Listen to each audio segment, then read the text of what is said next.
بسم اللہ الرحمن الرحیم۔ السلام علیکم ورحمۃ اللہ۔ امید کرتا ہوں آپ سب خیریت سے ہوں گے۔ میں ہوں کاشف محمود، اور آج کی ویڈیو میں آپ کو میں کاروبار میں ترقی کے لیے، مال و دولت میں اضافہ کے لیے، اور بہت سے لوگ یہ خواہش رکھتے ہیں اور ہر بندے کی لمبی لمبی امیدیں ہیں، اتنا پیسہ مل جائے، فلاں مل جائے اور یہ سب کچھ۔ تو یہ جو خواہشات ہیں، دیکھیے خواہشات پوری نہیں ہوتی، امیدیں جتنی بھی لمبی ہوتی جائیں وہ پوری نہیں ہو سکتی۔ اصل بات کیا ہے، اصل ہم نے کرنا کیا ہے؟ اصل تو یہ ہے کہ ہم اللہ رب العزت سے یوں مانگیں کہ پیارے اللہ ہمیں عطا فرما دیجئے اتنا جو ہمارے ایمان کی حفاظت کے لیے کافی ہو، کیونکہ حدیث مبارکہ کا مفہوم ہے کہ فقر انسان کو، جب ایمان کمزور ہوتا ہے تو پھر فقر انسان کو کفر تک پہنچا دیتا ہے۔ تو اللہ رب العزت سے اپنے ایمان کی حفاظت کے لیے مانگنا، اور اللہ رب العزت سے مسلمان اور دوسرے جتنے بھی پریشان حال لوگ ہیں ان کی مدد کے لیے مانگنا، اس میں کوئی حرج نہیں۔ آپ مانگ سکتے ہیں، اللہ رب العزت سے دعائیں کیجئے، اللہ سے مانگیے، ضرور مانگیے، اور تب تک مانگیے جب تک اللہ رب العزت عطا نہ فرما دیں۔ یہ بہت ضروری ہے، اس لیے کہ اس وقت آج کے موجودہ دور میں شیطان کا سب سے بڑا حربہ وہ انسان کو رزق کے حوالے سے پریشان کرنا ہے۔ بہت بڑی محنت ہے، حالانکہ سوچا جائے، دیکھا جائے تو آج سے کچھ سال پہلے، چند سو سال پہلے اگر چلے جائیں تو لوگوں کو 2 وقت کا کھانا نہیں ملتا تھا۔ آج ہم ہر وقت 3 وقت کا کھانا کھاتے ہیں، بغیر بھوک کے کھاتے ہیں۔ پہلے ایک جوڑے میں لوگ گزارا کرتے تھے، 3 4 جوڑے غریب سے غریب بندے کے پاس بھی ہیں۔ پہلے کوئی مواصلات کا نظام نہیں تھا، اب ٹچ موبائل غریب سے غریب بندے کے پاس بھی آ چکا ہے۔ اس کے باوجود بھی ہر بندہ ناشکرا ہے۔ ہماری پریشانیوں کی اصل وجہ وہ رزق کی تنگی نہیں ہے، کاروبار میں تنگی نہیں ہے، پیسوں کا کم ہونا نہیں ہے، بلکہ ہماری پریشانیوں کی وجہ وہ لمبی امیدیں ہیں اور اللہ رب العزت کی ناشکری ہے۔ ہمیں ملنا تو وہی ہے جو اللہ رب العزت نے ہمارے لیے طے کر دیا، اس سے نہ 1 روپیہ زیادہ، نہ 1 سانس زیادہ، نہ 1 لقمہ زیادہ۔ ہم نے اپنے آپ کو پریشان اس لیے کر لیا کہ ہمیں اللہ رب العزت کی ذات عالی کا یقین نہ رہا، استحضار نہ رہا کہ اللہ پاک نے وعدہ کیا ہے ہمارے رزق کا، اللہ پہنچا کے رہیں گے۔ یہ دنیا کے کسی انسان کا وعدہ نہیں ہے، لیکن ہم نے اپنی لمبی امیدوں سے، یہ جانتے ہوئے بھی کہ ہمیں ملنا وہی ہے جو ہمارے مقدر میں ہے، ہم نے امیدوں کو بڑھا لیا اور اپنے اوپر نگاہ کر دی۔ نبی علیہ الصلوۃ والسلام کی حدیث مبارکہ کا مفہوم ہے، ایک بنیادی اصول ہے کہ ہمیں دنیا کے معاملے میں اپنے سے اوپر والوں کو دیکھنے کی اجازت نہیں ہے۔ سائیکل پر ہے تو بائک والے کو دیکھ کے حسرت کرنے کی اجازت نہیں ہے، اللہ رب العزت کی نعمتوں کی ناشکری ہے۔ دین کے معاملے میں اوپر اور دنیا کے معاملے میں نیچے والوں کو دیکھنے کا حکم ہے۔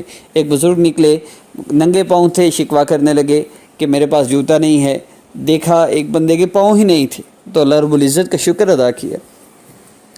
دیکھیے اگر اچھے جوتے والے کو دیکھیں گے تو پھر اپنے پاس جوتے نہ ہونے کی ناشکری ہوگی، لیکن جس کے پاؤں ہی نہیں اس کو دیکھیں گے تو جوتوں کی نہیں، پاؤں ہی کا شکر ادا کریں گے، تو شکر کی کیفیت ہوگی۔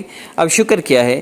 شکر جو نعمتیں موجود ہیں ان کو محفوظ کرتا ہے اور دوسری نعمتوں کو کھینچتا ہے، اور ناشکری جو نعمتیں موجود ہیں ان کو بھی ضائع کروا دیتی ہیں۔ تو پہلا اصول آپ نے ذہن میں رکھنا ہے، ناشکری نہیں کرنی۔ دوسرا اصول آپ نے ذہن میں رکھنا ہے کہ اپنے سے نیچے والوں کو دیکھنا ہے۔ تیسرا اصول آپ نے ذہن میں رکھنا ہے کہ 5 وقت نماز کا اہتمام کرنا ہے، نماز قضا نہیں کرنی۔ نماز قضا کرنا یہ رزق کی تنگی لاتا ہے، رزق کو تنگ کر دیتا ہے۔ نماز چھوڑنے والا بندہ کبھی بھی کامیاب نہیں ہو سکتا، یہ جتنے چاہے وظیفے کر لے۔ رزق کی تنگی آتی ہے نماز چھوڑنے سے، اور رزق میں برکت آتی ہے نماز کی پابندی کرنے سے۔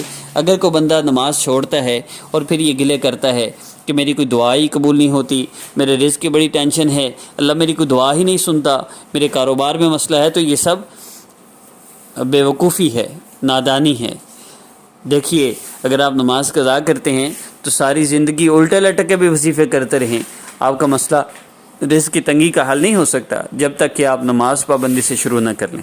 تو ایک تو نماز کا اہتمام ہو، دوسرا 100% اپنے آپ کو گناہوں سے بچانا ہے۔ جو بندہ 100% اپنے آپ کو گناہوں سے بچا لے گا، اللہ رب العزت اس کے لیے ہر تنگی میں سے راستہ نکالیں گے، اس کی پریشانیوں کو دور کریں گے، مال و دولت کی فراوانی بھی اللہ پاک اس کو دیں گے۔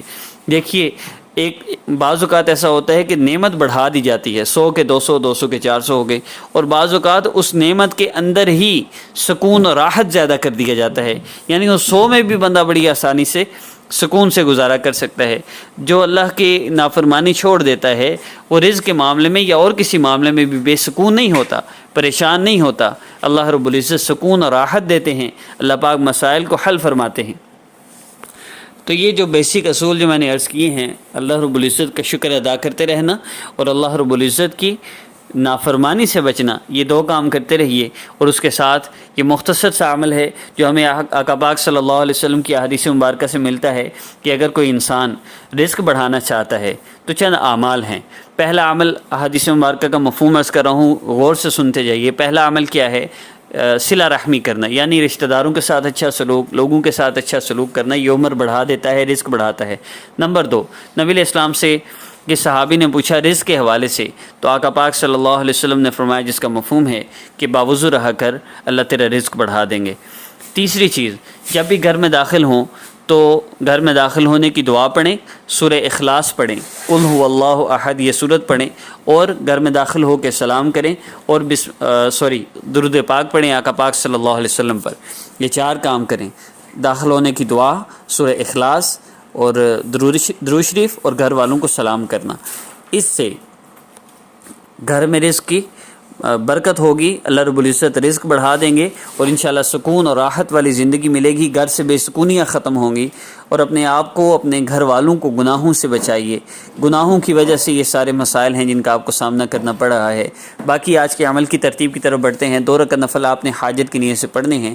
اس کے بعد آپ نے دیکھیے، آپ کو کہا جائے گا آپ پر جادو ہے، نصب بد ہے، بندش ہے آپ کے گھر والوں پر، رزق کی بندش ہے۔ ہرگز ایسے لوگوں سے رابطہ نہ کیجیے اور ایسے لوگوں کی ان باتوں کی پرواہ بھی نہ کیجیے۔ جب آپ لوگوں سے رابطہ کرتے ہیں اپنے مسئلوں کے حل کے لیے اللہ کو چھوڑ کے، پھر اللہ پاک ایسے لوگوں کے ہاتھوں ذلیل فرماتے ہیں۔ کسی سے بھی رابطہ کرنے کی ضرورت نہیں ہے، اللہ پاک سے اپنے مسائل کو حل کروائیے۔ عمل کی ترتیب یہ ہے کہ آپ نے 2 رکعت نفل حاجت کی نیت سے پڑھنے ہیں۔ اس کے بعد آپ نے مصلی پر بیٹھے ہوئے، اگر نماز نہیں پڑھنی تو پھر ویسے ہی بیٹھے ہوئے آپ دعا کے لیے ہاتھ اٹھا لیجئے۔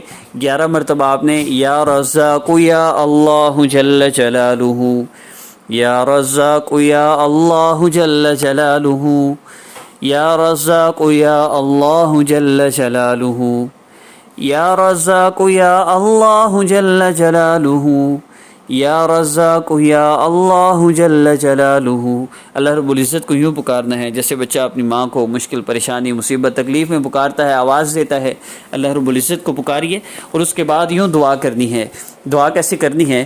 3 مرتبہ ذکر کے بعد درود پاک پڑھنا ہے، درود ابراہیمی پڑھ کر آپ نے اللہ رب العزت کے جو احسانات ہیں پہلے ان کا شکر ادا کرنا ہے۔ پیارے اللہ، آپ نے مجھ پر یہ بھی احسان فرمایا، یہ بھی احسان فرمایا، ایک احسان مجھ پہ اور فرما دیجئے۔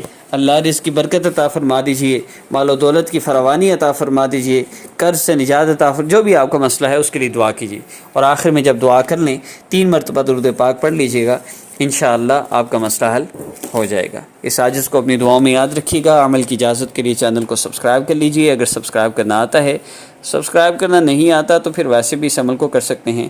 ملتے ہیں نیکسٹ ویڈیو میں۔ السلام علیکم ورحمۃ اللہ وبرکاتہ۔